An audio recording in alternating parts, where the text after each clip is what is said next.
Oi pessoal, tudo bem? Eu sou a Letícia, esse é o Livro 1 e eu voltei hoje com mais um vídeo pra vocês. Hoje nós vamos conversar então sobre o livro Mil Pedaços de Você, da Claudia Gray. A gente sabe que é um pseudônimo, né? E esse livro foi lançado pelo selo da editora Agernal, um selo jovem adulto. Além dessa capa estonteante, nós também temos uma diagramação maravilhosa. Cada capítulo que passamos, nós temos no início desenhos assim representando um local do mundo. Tudo sempre tendo a ver com a história do livro. Neste livro, então, nós vamos conhecer a história da Marguerite Kane. Ela tem 16 anos e é filha de dois cientistas renomados que estão prestes a finalizar uma incrível jornada junto com seus dois assistentes, que é o Firebird. Ele é um dispositivo capaz de fazer você viajar entre dimensões. Um dos paralelos onde possui várias realidades diferentes das que nós conhecemos.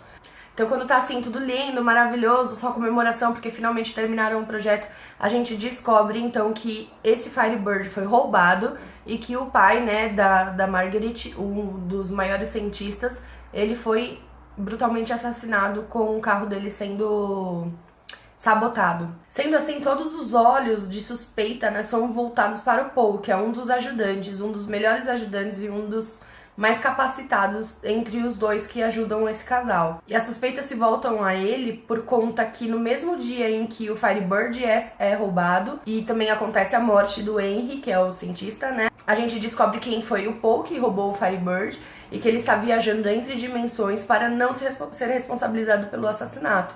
Então, se ele não tá aqui, ele vai ir pra outra dimensão e aí ninguém nunca vai conseguir achá-lo pra poder culpá-lo. Então, o Theo, que é o outro ajudante, leva a Meg para outras dimensões também, atrás do Paul, para então os dois poderem se vingar da morte do Henry. E aí que nós vamos acompanhar coisas surpreendentes que vão acontecer durante a jornada deles. E algumas reviravoltas bem emocionantes. Assim, é o típico livro que, assim como eu costumo dizer, que nos dá dor de estômago enquanto estamos lendo, porque a gente fica totalmente apreensivo durante a leitura dele. Esse livro ele é narrado em primeira pessoa, então a gente sempre vai acompanhar o ponto de vista da Meg. E que durante essa leitura, né, a gente vai descobrir que ela não é nenhum gênio, nenhuma cientista, e isso acaba limitando um pouco a nossa leitura, porque a gente vai ter olhos somente para a visão dela. E aí, por ela não ser uma especialista naquele aparelho, na construção dele, acaba passando algumas certas explicações e alguns certos esclarecimentos que a gente precisa ter durante a leitura que não são dados. Porque como é da visão dela, ela não sabe como ele foi construído, como ele arruma, como ele pode quebrar, como ele pode ser perigoso, enfim. Essas coisas acabam tendo um buraco assim na história. Isso tudo eu espero que nos próximos livros sejam arrumados, porque por esse primeiro livro ser mais uma introdução da história mesmo, eu tenho plena certeza assim que nos próximos a gente vai conseguir aí ter o encaixe final, né, desses buracos aí que ficaram na história. E não me deixar com uma impressão de que o livro foi escrito de qualquer jeito e pronto. Outro ponto, assim, que eu achei relevante falar sobre a Marguerite é que a gente acha no começo do livro que ela vai ser uma personagem bem forte e bem concentrada, assim.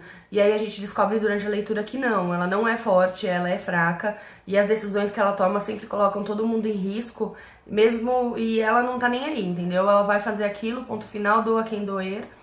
Só que a autora, pra fazer ela parecer forte, o que ela faz? Que todas essas decisões que a Meg toma se tornem as decisões certas. Então a gente acaba falando, nossa, ela é forte, ela toma a decisão certa, quando na verdade a autora só fez isso pra não parecer que ela é tão irresponsável assim. Como todo livro jovem adulto, né, é óbvio que temos então um triângulo amoroso envolvido na história, mas isso não me incomodou muito, e engraçado, porque nas últimas leituras que eu fiz jovem adulta, isso me incomodou demais nos outros livros. Mas como eu não sabia ao certo em quem confiar durante a leitura, eu passei a desconfiar de todo mundo durante a leitura, eu achei esse triângulo amoroso um pouquinho intrigante, vamos dizer, porque eu não sabia em quem confiar, e como eu estava vendo toda a história ao ponto de vista dela, isso quer dizer que ela também não sabia em quem confiar. E aí foi um triângulo amoroso um pouquinho mais, como eu posso dizer assim, cabeça, e não tão ai, mas eu amo os dois, eu tenho que escolher entre os dois. Foi bem legal, isso não me incomodou. Como eu já falei antes, eu tô esperando muito do próximo livro, eu ainda não tenho, pretendo adquirir logo pra já terminar essa leitura, porque em novembro já lança o terceiro e último da trilogia. Que a maioria dos personagens, os principais personagens além da Meg, eles não foram tão bem trabalhados nesse. O pai, a mãe, a irmã, a gente não viu sentido do porquê alguns outros personagens também estão inseridos nesse livro.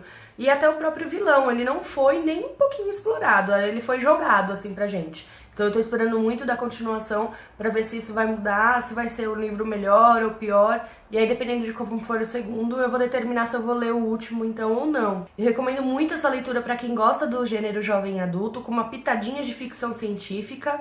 E assim, é um livro bem gostoso de ler, uma leitura bem rápida, fluida. Eu recomendo bastante. Então é isso por hoje, eu vim aqui bem rapidinho só falar um pouquinho de como foi a minha leitura de 1000 Pedaços de Você. Eu espero que tenham gostado do vídeo. Se gostou, por favor, clique em curtir, me deem uma ajudinha aí na divulgação do canal. Se inscrevam no canal. Um beijo e até o próximo vídeo. Tchau, tchau!